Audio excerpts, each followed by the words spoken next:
She was the queen of the stage. Ruthless, brilliant, untouchable. He was the silent guest star. Humble, patient, unbreakable. When Keanu Reeves refused to kneel for her twisted vision, she sent 2 men to beat him bloody behind a locked dressing room. No one was supposed to know, but someone was recording. And what happened next would not only destroy her career, it would shake the entire theater world to its knees. The Grand Vienna Theater had seen a century of legends walk its velvet-lined halls, but none had ever commanded the stage with cruelty quite like Valerie Traz. She was only 34, yet her reputation had already eclipsed directors twice her age. Journalists called her a genius. Actors whispered another word, tyrant. Valerie didn't direct plays. She broke people. Her method was fear, refined, rehearsed, relentless. She screamed in rehearsals, threw scripts at interns, made veteran actors sob in costume. Once a young man dropped out mid-production and vanished from theater forever. Valerie didn't flinch. She laughed.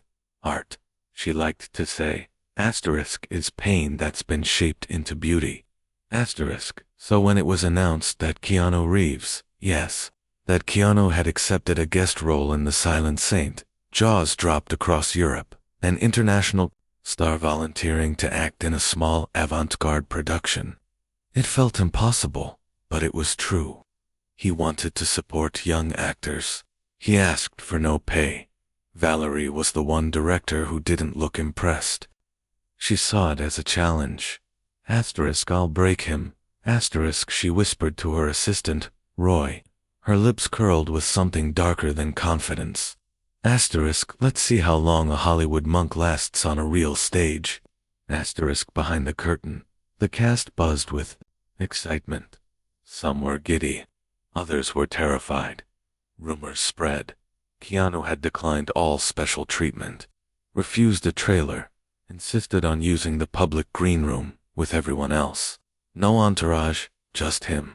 Quiet, watching. Valerie hated it. To her, silence wasn't humility. It was threat. A man that calm was a man out of reach.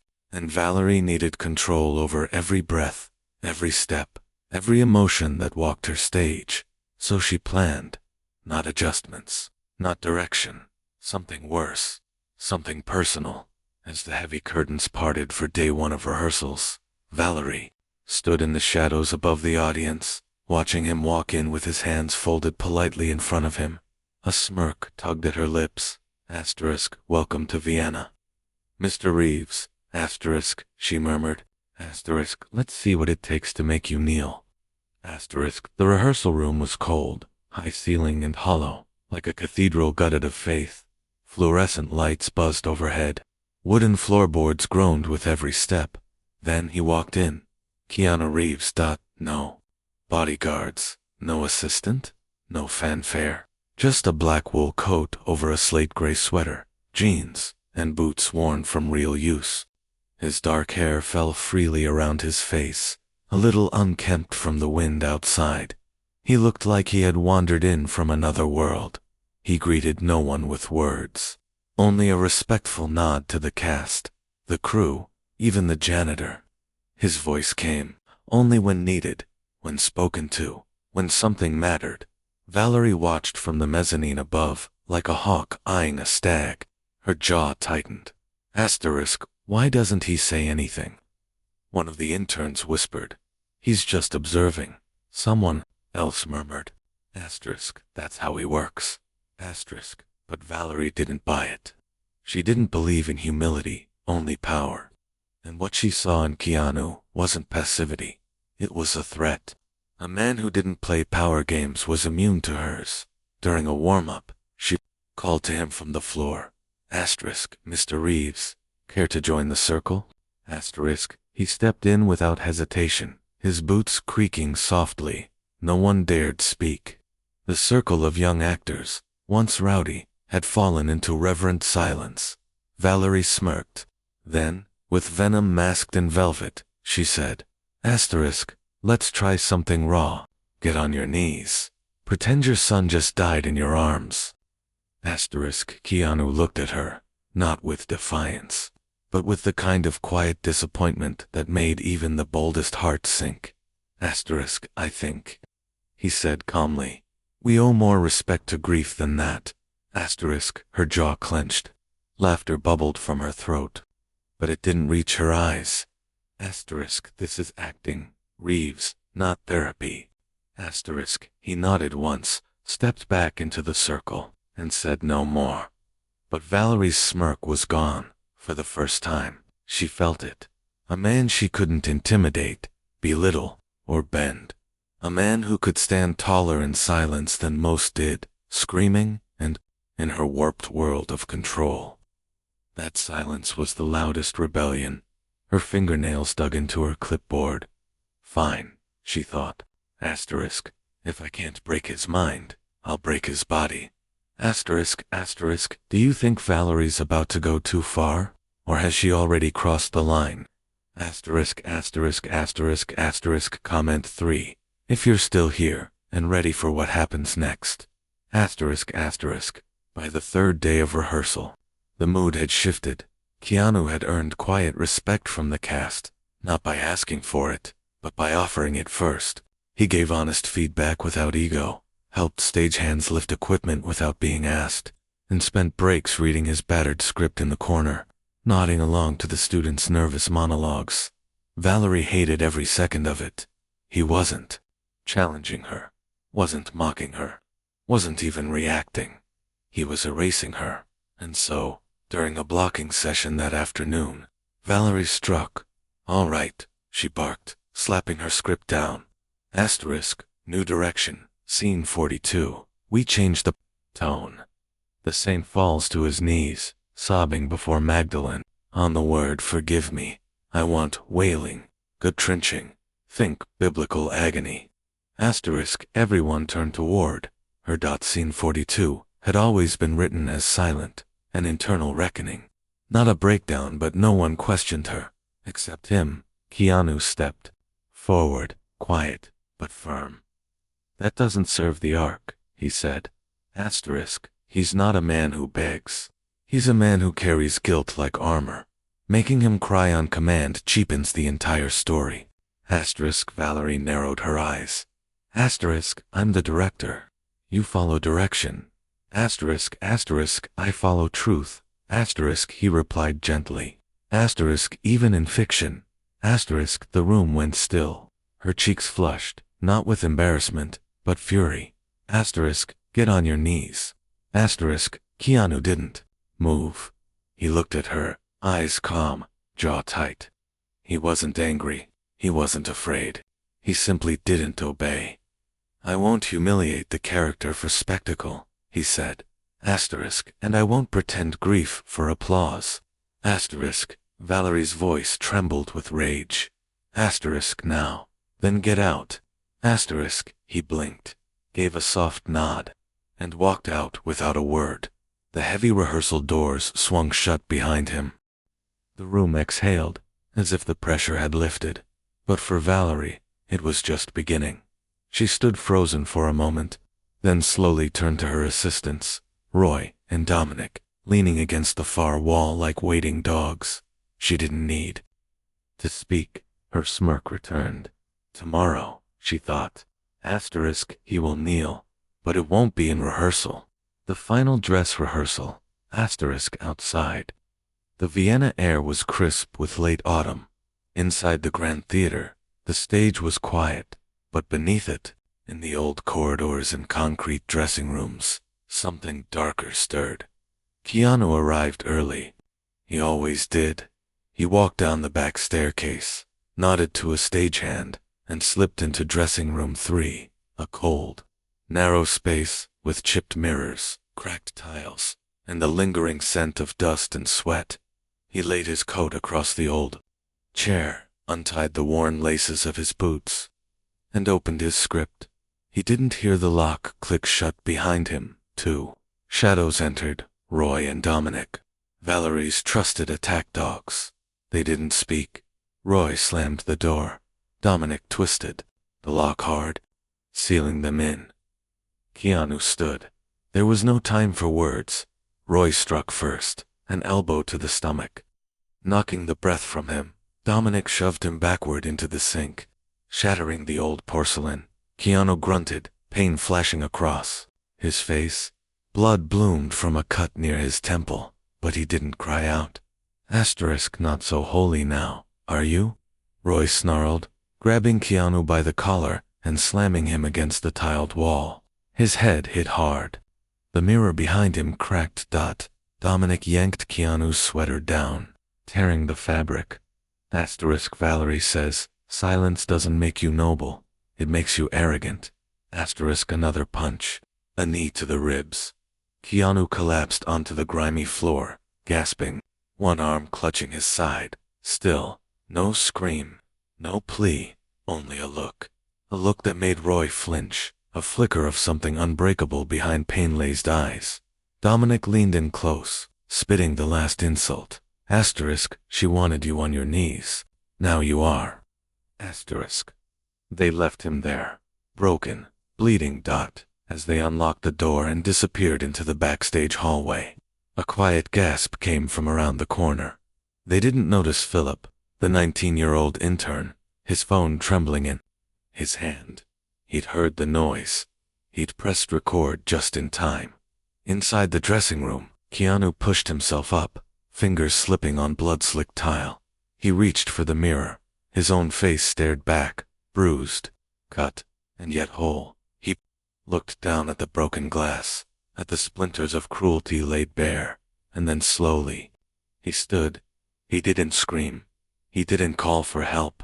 He just wiped the blood from his lip, tied his torn sweater behind his back like a sash, and walked out into the dark hallway, head high. He never said a word, but someone else had caught everything. And by midnight, the whole world would know. It started with a silent upload. Philip sat on the edge of his narrow dorm bed, hands trembling, knees bouncing. The file had taken 40 minutes to render, 40 minutes of doubt, fear, and replaying those awful seconds again and again. But once it was done, he clicked post. No caption, just a title. They beat him in the dressing room. This is what power looks like. The clip was only 47 seconds long. Keanu being thrown into the wall, blood hitting the mirror. The final words, she wanted you on your knees. Now you are, enough to haunt anyone who watched it. Within an hour, it hit 100,000 views. By midnight, it was everywhere. Reddit, TikTok, Twitter, Telegram. Hash, justice for Keanu, theater of violence, Valeria Trazenmask, comment sections exploded. Is this real? Please tell me this is fake. Why didn't he fight back? Why is no one stopping this? By morning, CNN was running the headline. Actor brutally attacked backstage in Vienna. Source confirms Keanu Reeves involved. The theater issued a brief, fumbling statement. No official comment at this time. Valerie said nothing, but her silence wasn't strength, it was suffocation. At the Grand Vienna, press fans gathered outside like vultures. Protesters held signs. Dignity isn't a script. We stand with Keanu. Fire her. Inside, rehearsals were cancelled indefinitely. The students refused to return. The assistant director quit. Valerie sat in her office alone, staring at a paused video frame 39 on Keanu's face tilted in pain, blood trailing down his cheek. She still hadn't blinked, still hadn't spoken, because somewhere in the back of her mind, a voice she couldn't silence whispered, he didn't fight back. He didn't need to, and the world was already doing it for him. 3 weeks passed. Valerie didn't speak to the press, didn't attend damage control meetings, didn't respond to the cease and desist from Keanu's legal team. She simply waited. for the outrage to fade, for the world to forget. It didn't single quotes. Instead, her name became a warning. Theater blogs whispered rumors of blacklists. Sponsors pulled funding. Her next project in Berlin was postponed indefinitely. The Grand Vienna replaced her on paper, but not in public. No one dared face the fallout. Then came the Brussels Summit, an elite gathering of Europe's most influential stage directors, producers, and educators, held once a year in a glass conference center, built like a cathedral of modern art. Valerie was still invited, perhaps out of fear, perhaps out of habit. She arrived in black sunglasses indoors, a fake smile stretched over nerves. She expected whispers. She got silence. At the center table sat 6 judges, all industry legends. One empty chair remained until the doors opened and Keanu walked in. No security, no entourage, just a quiet man with an old coat and a small silver USB in his hand. He didn't sit, didn't speak, simply walked to the projector, plugged in the drive, and pressed play. Gasps broke the silence. There it was again. The dressing room, the mirror, the blood, but this time longer, unedited, with sound, with their voices. Valerie's voice, asterisk, get on your knees. Asterisk, asterisk, asterisk, Dominic's voice. Asterisk, asterisk, asterisk, asterisk, Roy's voice. Asterisk, asterisk, asterisk, asterisk, Dominic. Asterisk, asterisk, she wanted you on your knees. Now you are. Asterisk, Valerie stood frozen, hands trembling, her mouth opened. Nothing came out. No one looked at her. Keanu didn't turn around. He waited until the clip ended, then quietly unplugged the USB, placed it on the table, and left the room. No statement, no speech, just proof. As the doors closed behind him, a judge finally broke the silence. Asterisk, shall we vote? Asterisk, they didn't need to. The vote was unanimous. Valerie Traz was officially expelled from the European Stage Guild within hours. No ceremony, no appeal. Her name was struck from the rolls, like a disease, scrubbed from a ledger. The press release was brutal in its precision, greater than asterisk, due to gross violations of ethical conduct, physical abuse, and defamation of theatrical integrity. Ms. Traz is no longer recognized as a contributing member of the European performing arts community. Asterisk, by morning, theaters across the continent followed suit. Berlin, Milan, Copenhagen, all canceled future collaborations. She was dropped by her agent. Her production deals dissolved.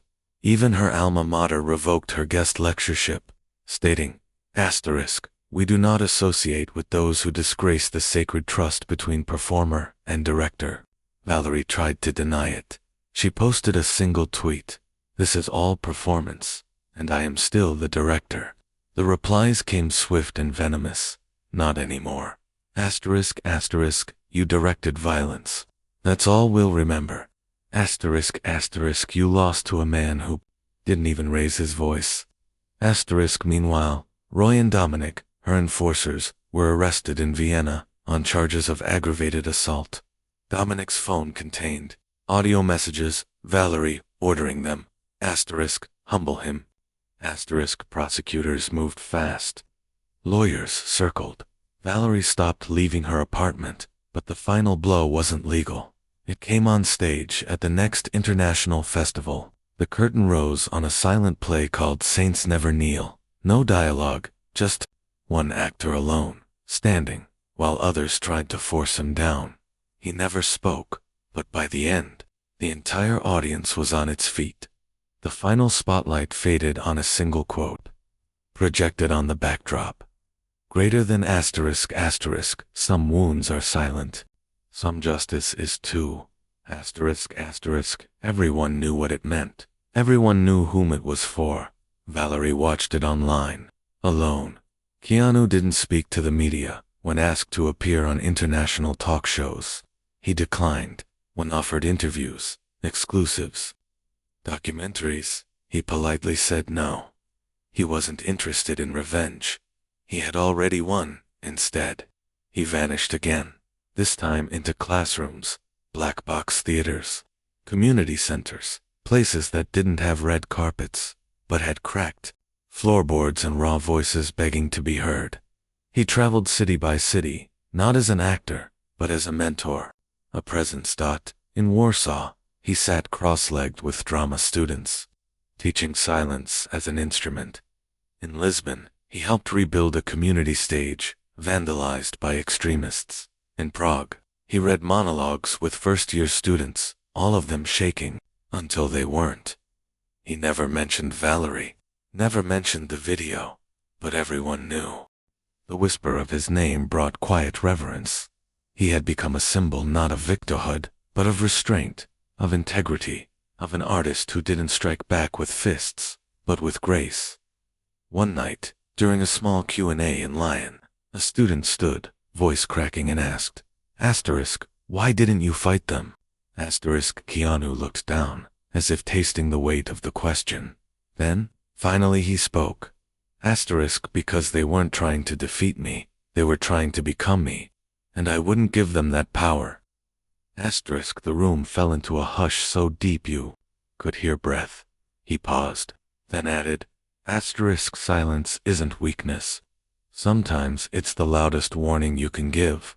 That quote would circle the globe, printed on t-shirts, painted on stage walls, whispered before opening nights like a prayer. At one point, a journalist asked if he planned to sue Valerie for damages.